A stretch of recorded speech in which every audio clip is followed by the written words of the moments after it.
Nah, kalau pendaftaran yang untuk misalnya klinik gitu, ada ininya nggak spesifikasi? Jadi kalau ngecek ininya produknya halal atau enggak, kita kan mau daftar gitu.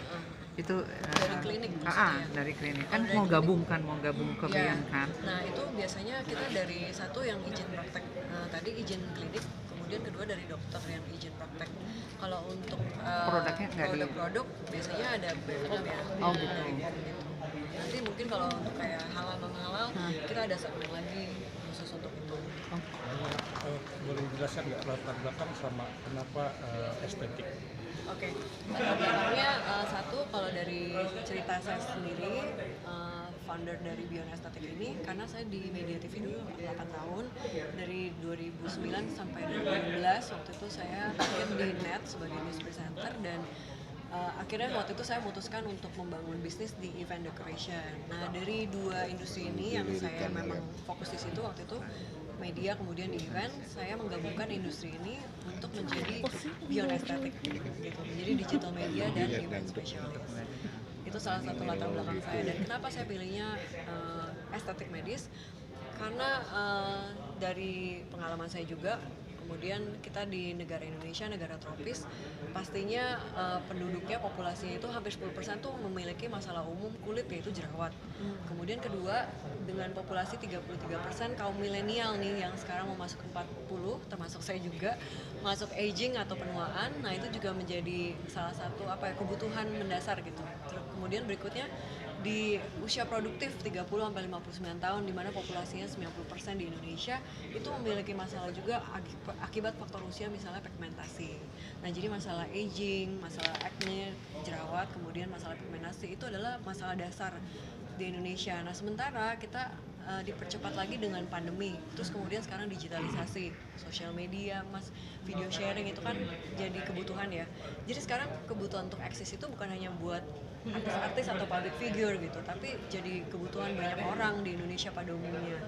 Nah, ditambah lagi sekarang itu datang ke klinik kecantikan bukan sesuatu yang dinilai mahal gitu. Kalau dulu kan misalnya saya mau acara ulang tahun atau saya mau persiapan menikah gitu, baru mereka ke klinik kecantikan tuh sebulan sebelumnya. Tapi kalau sekarang itu menjadi bagian dari gaya hidup sehari-hari gitu. Tapi sayangnya gitu di Indonesia masih banyak orang Indonesia tuh yang memilih keluar negeri untuk melakukan perawatan atau memilih dokter di luar negeri. Padahal saya percaya di Indonesia satu daya beli kita tinggi banget gitu. Kita sudah melek dengan kebutuhan klinik gitu, perawatan itu. Terus kedua, dokter-dokter di Indonesia, SDM kita tuh unggul, sebenarnya sangat unggul gitu. Terus ketiga, dengan alat-alat yang begitu canggih juga di Indonesia yang kita mampu beli gitu, itu tidak kalah dengan luar negeri sebenarnya. Tapi karena kurangnya informasi, kurangnya kepercayaan, itu yang membuat orang Indonesia masih kebanyakan memilih untuk berobat atau melakukan perawatan di luar negeri. Nah, inilah Bion Estetik hadir untuk kita bisa mempromot, untuk kita bisa meningkatkan kepercayaan itu untuk Indonesia bisa menjadi kiblat pusat kecantikan terbesar se-Asia Tenggara gitu, se-Asia gitu. Jadi bukan lagi di Korea Selatan, bukan lagi di Korea, tapi mereka harusnya datang ke Indonesia justru gitu. Kita mengadakan seminar, mengadakan convention, biasanya expo itu di Hong Kong, di Singapura. Kenapa enggak kita bikin di Indonesia, kita bikin di Bali, meningkatkan pariwisata juga, meningkatkan nama Indonesia juga gitu untuk global. Tadi kan salah satu layanannya dari set ya, seperti apa sih? Dari apa? Salah satu layanannya dari set.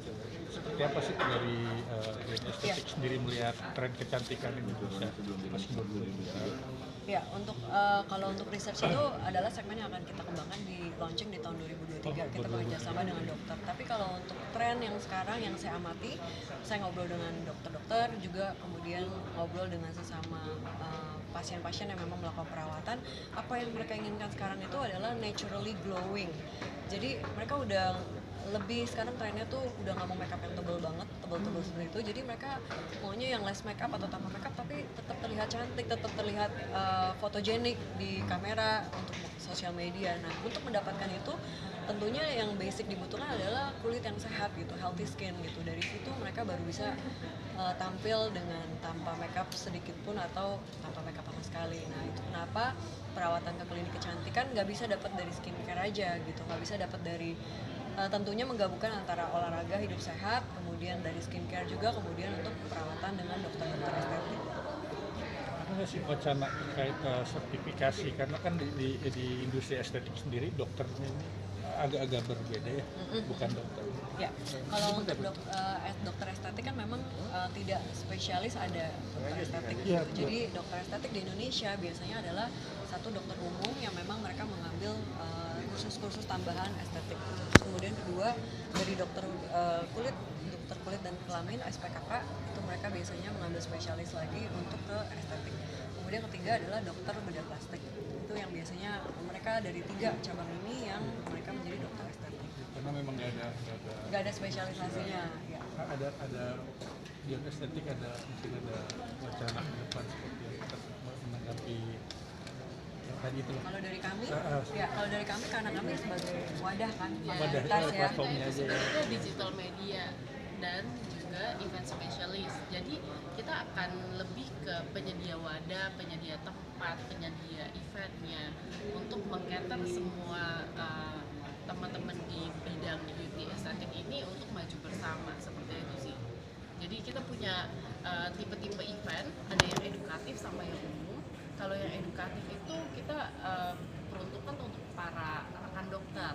Nah, kemudian kalau umum lebih ke konsumen pada umumnya dan beauty antusias.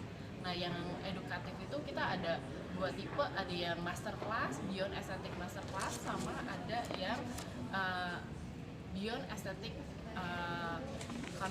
Conference and Exhibition atau BACE kita bilangnya baca itu misalnya.